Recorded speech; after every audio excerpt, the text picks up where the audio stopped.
2 heures après mon accouchement, j'ai regardé mon mari et je lui ai demandé de prendre notre fille dans ses bras.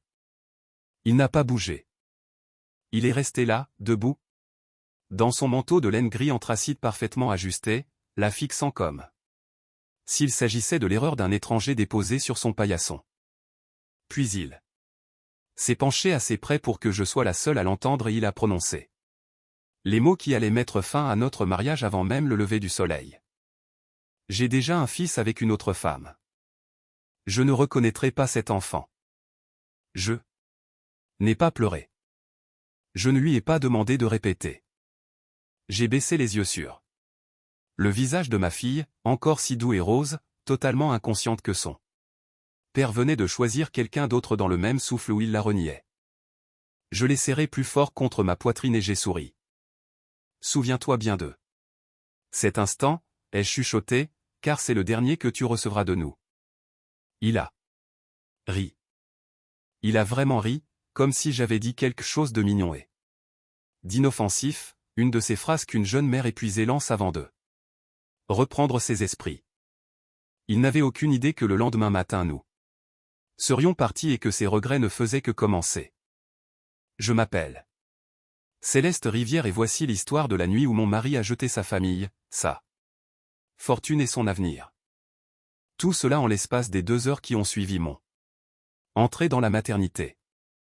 4 ans plus tôt, Adrien de Beaumont est entré dans ma vie comme les choses de luxe le font toujours, discrètement plus d'un seul coup. Je travaillais comme auditrice de conformité pour un cabinet de taille moyenne à Lyon.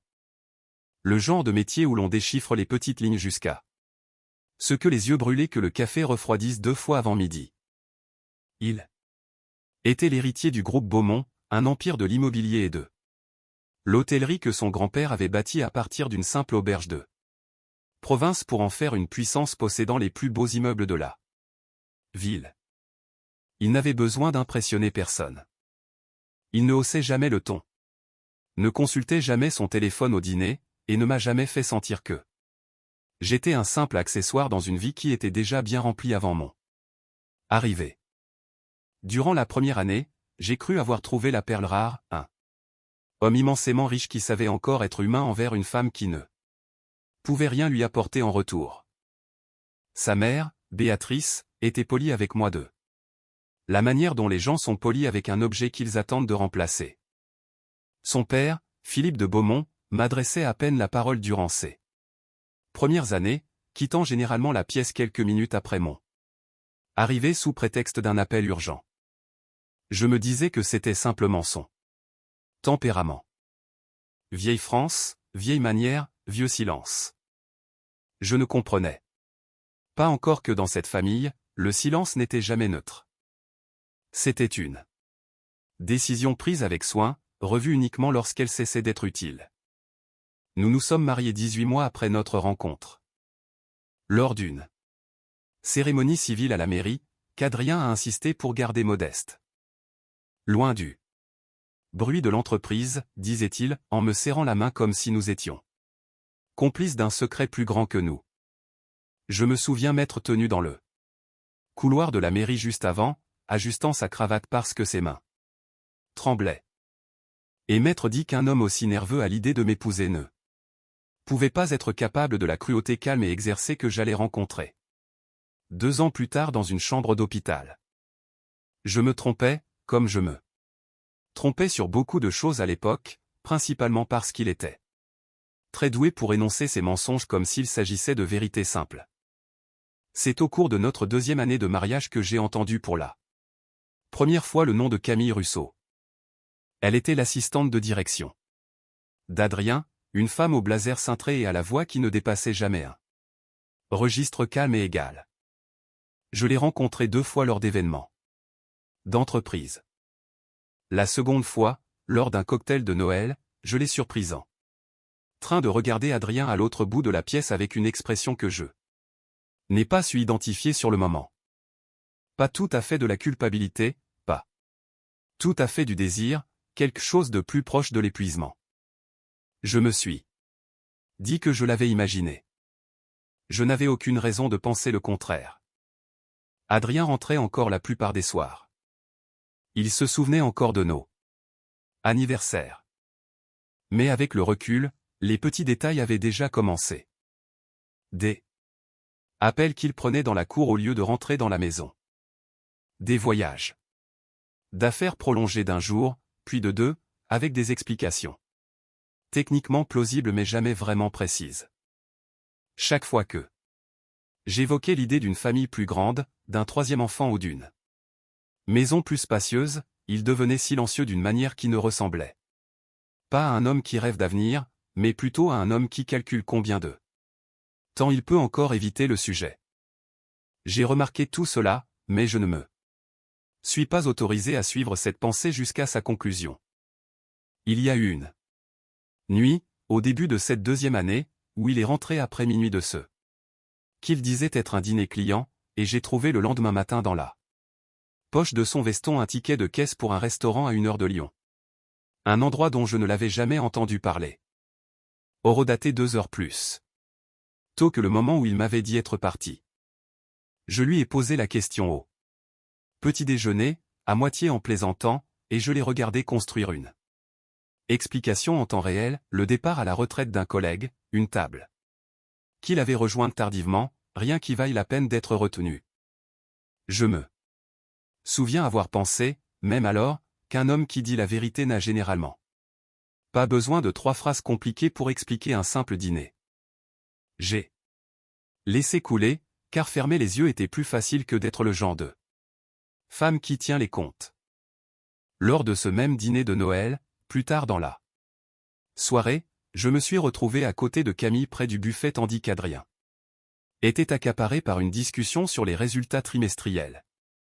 Elle m'a demandé où en étaient nos projets de chambre de bébé, puisque j'avais mentionné vouloir un enfant à quelques collègues l'année précédente. C'était une question banale. Ce dont je me souviens, c'est la prudence avec laquelle elle l'a posée. Comme si elle marchait sur des œufs, et la façon dont elle s'est éclipsée. Presque immédiatement après ma réponse, avant même que j'aie fini ma phrase. Je me suis dit qu'elle n'avait simplement pas l'habitude de bavarder avec la femme du patron. Je n'y ai plus repensé pendant presque 2 ans. Avant tout cela. Avant que le nom de Camille n'apparaisse, il y a eu 2 ans de rendez-vous en clinique de fertilité dont aucun de nous ne parlait à l'extérieur de cette salle d'attente.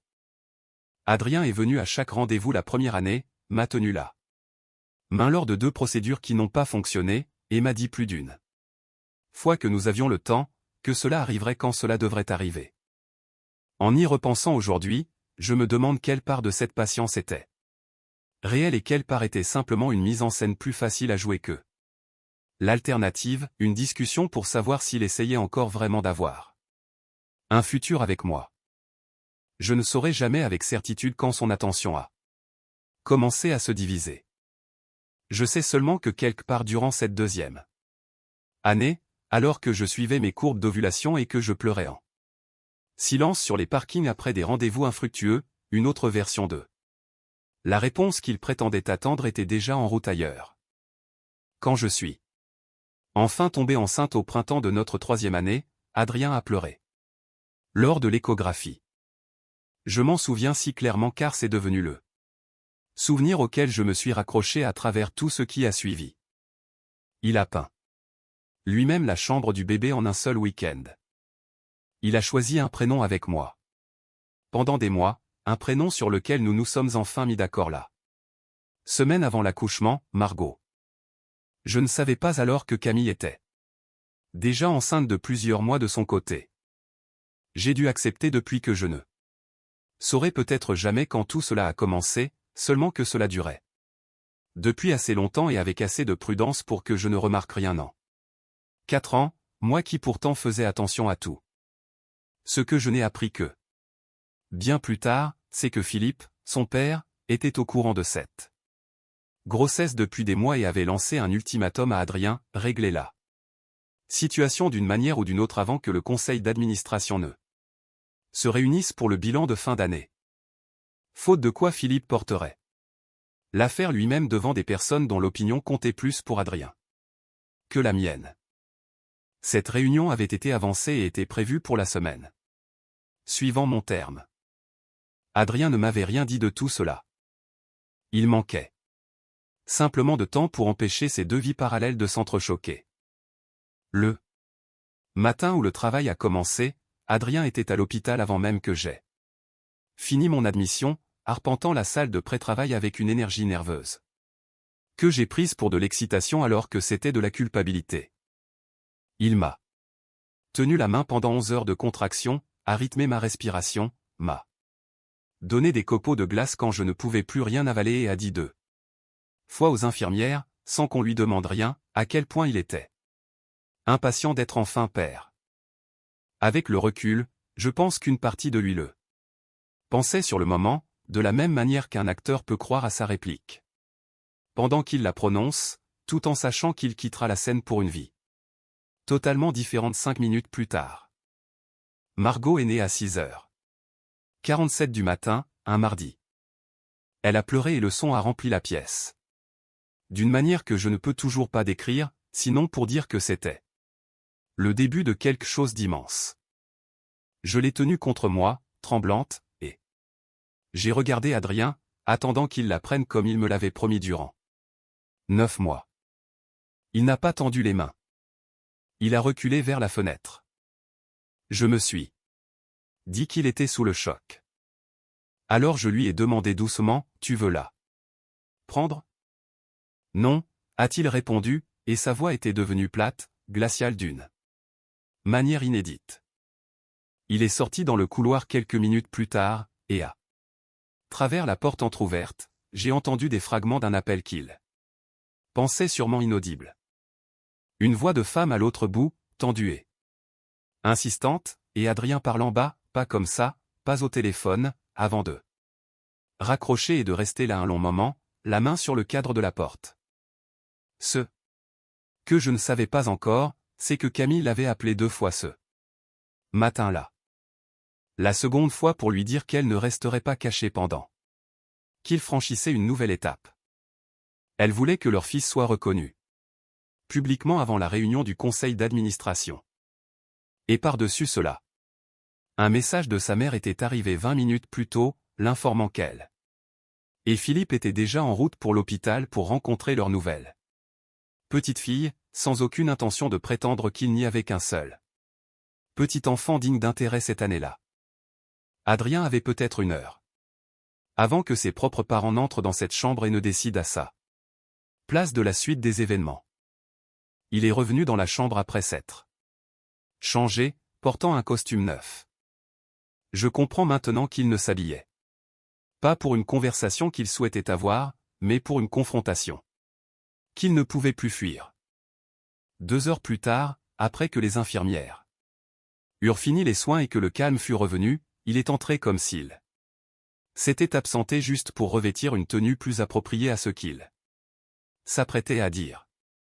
Il m'a parlé de Camille et d'un fils portant le prénom de son grand-père, né 4 mois plus tôt. Mes parents ont déjà rencontré le bébé, a-t-il dit, et sans le dire explicitement, ils étaient à quelques minutes de passer ma porte.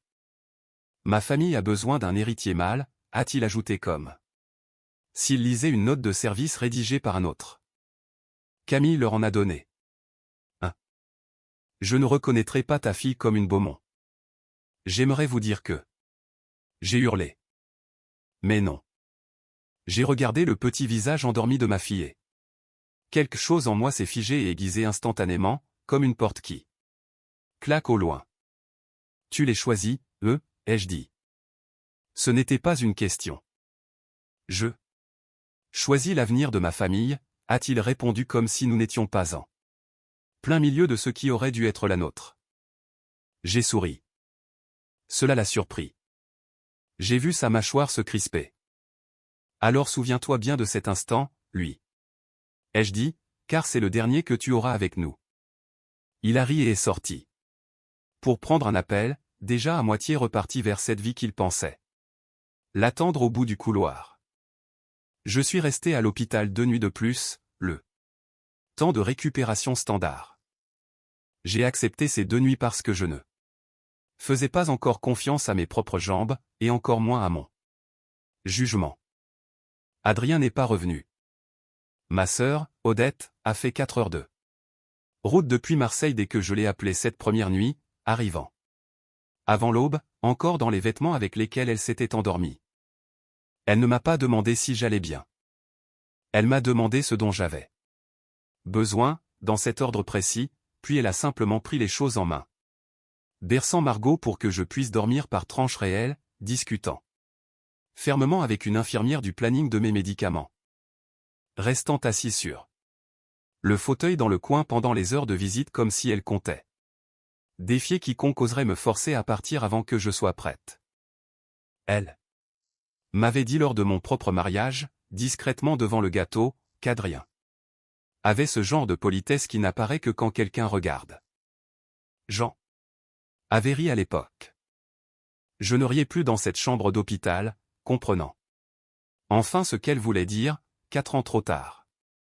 C'était elle qui était assise au bord de mon lit au lieu d'Adrien. Et au cours de la 2e nuit, j'ai cessé d'attendre qu'il franchisse la porte. C'est cette nuit-là que j'ai finalement rappelé une personne que j'évitais depuis 3 semaines, l'avocate de la succession de mon défunt oncle Étienne, maître Joséphine Nadar.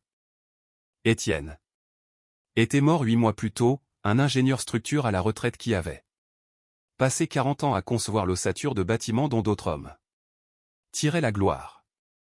J'avais supposé que cet appel concernait de la paperasse de routine, rien d'important face à une première grossesse.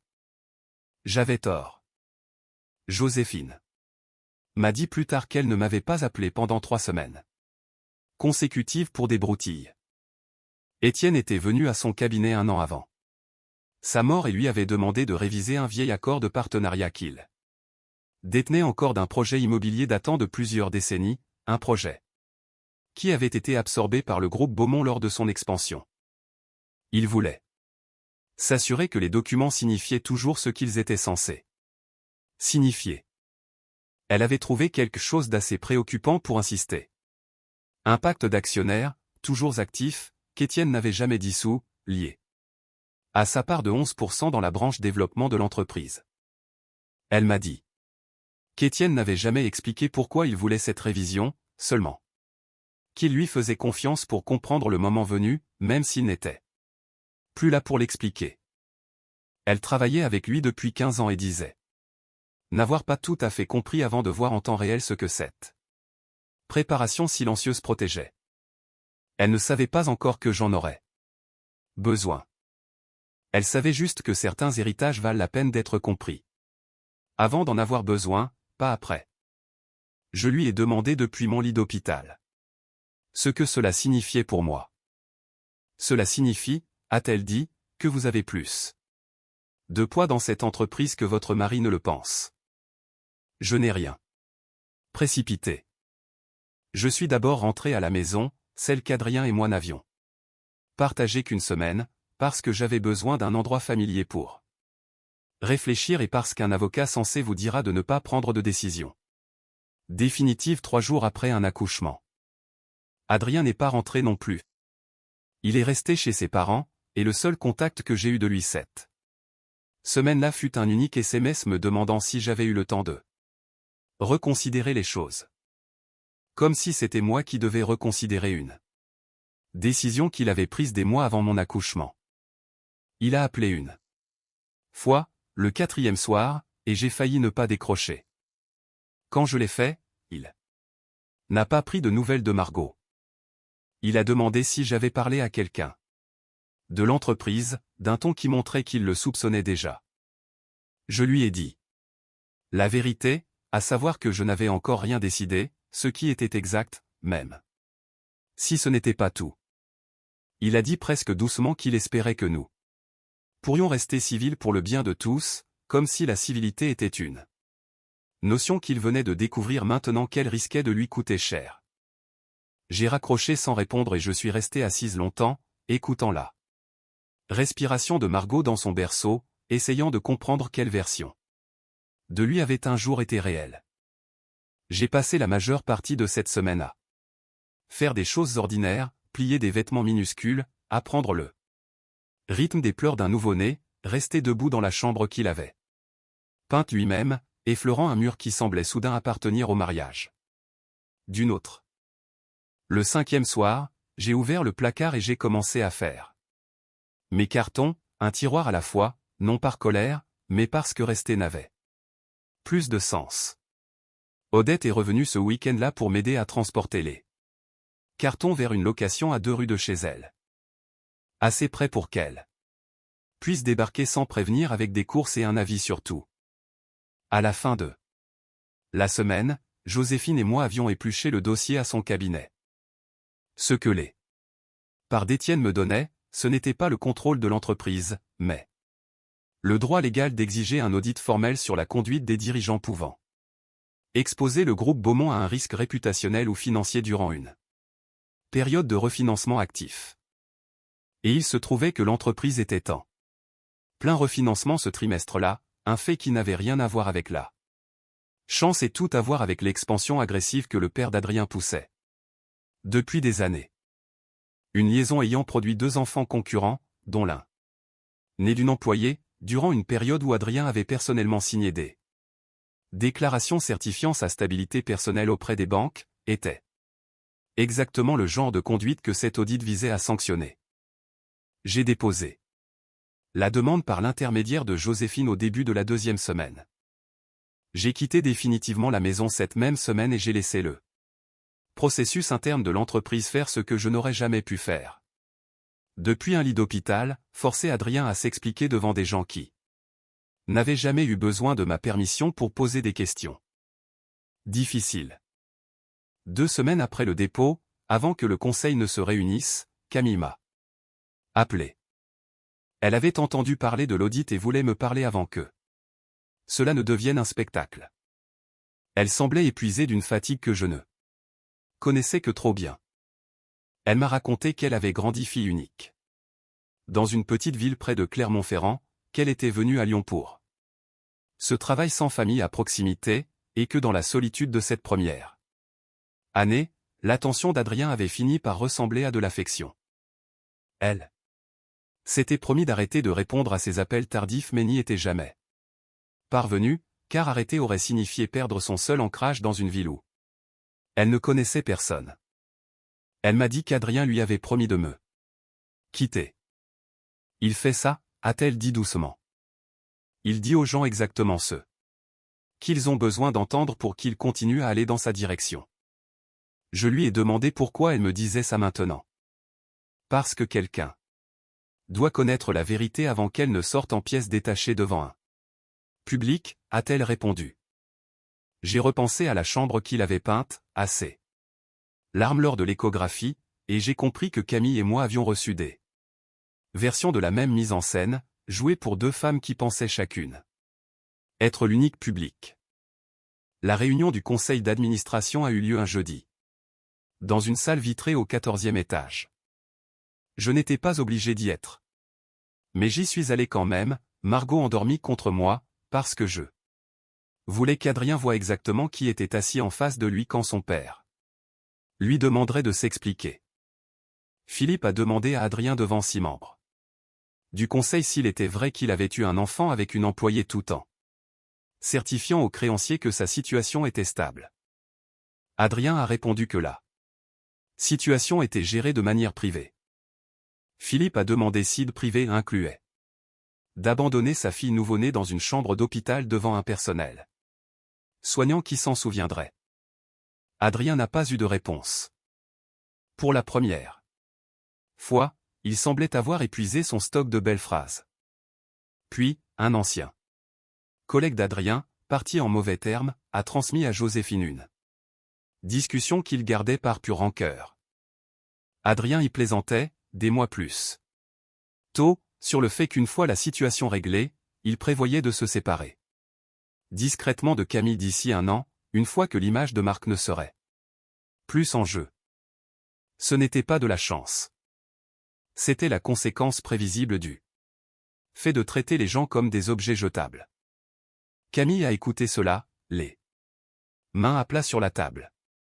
Quand ce fut fini, elle s'est levée et a dit la seule Phrase que je l'ai entendue adresser directement à Adrien, tu aurais dû dire la vérité à quelqu'un, n'importe qui, au moins une fois, avant que cela ne coûte aussi cher. Puis elle est sortie. Adrien m'a rattrapé dans l'ascenseur. Il semblait minuscule dans cette boîte de miroir. Tu avais prévu tout ça? A-t-il dit. Ce n'était pas une question. Il avait besoin que ce soit ma faute. Je n'ai rien eu à prévoir, lui ai-je répondu. J'ai juste arrêté de te couvrir. Au moment où tu as arrêté de faire semblant.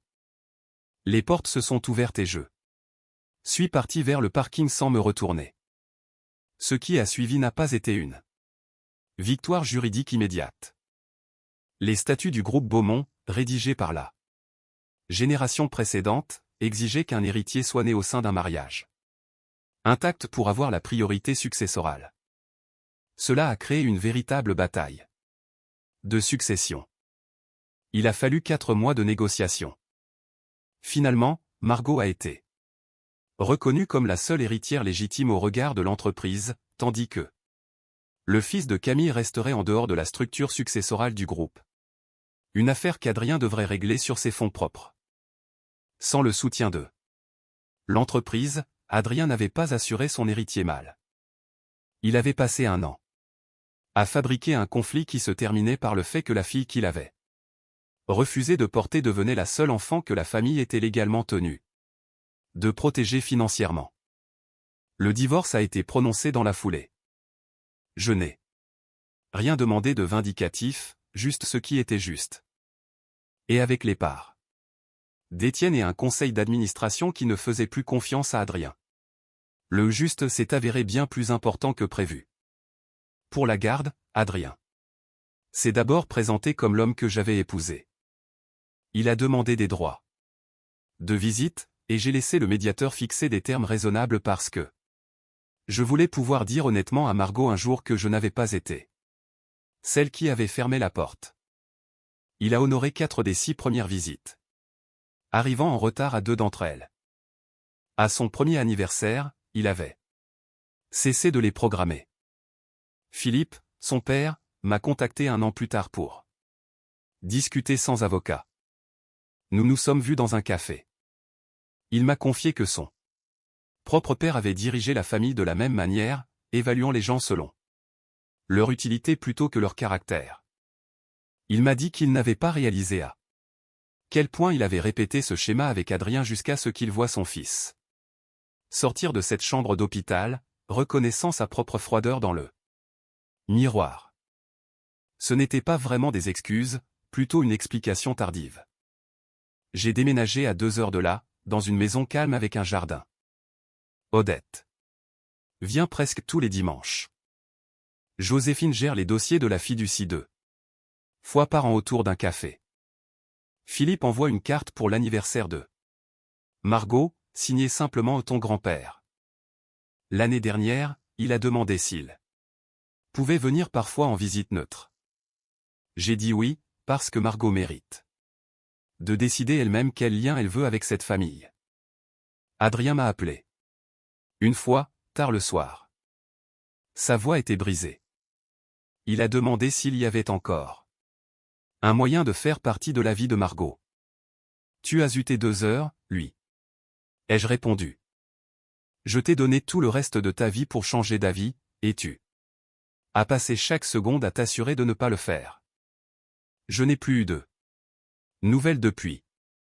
Margot marche maintenant, elle est têtue et commence à demander où est son père. Je n'ai pas encore les mots justes. Pour l'instant, je lui dis qu'il est loin, sachant qu'une conversation plus difficile nous attend.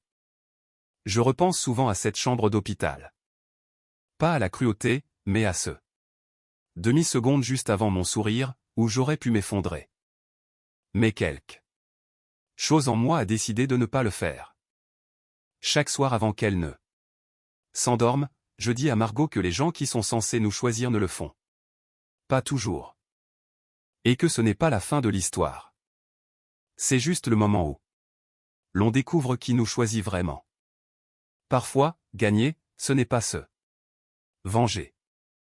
C'est simplement s'assurer que la génération suivante n'aura jamais à supplier pour être aimée.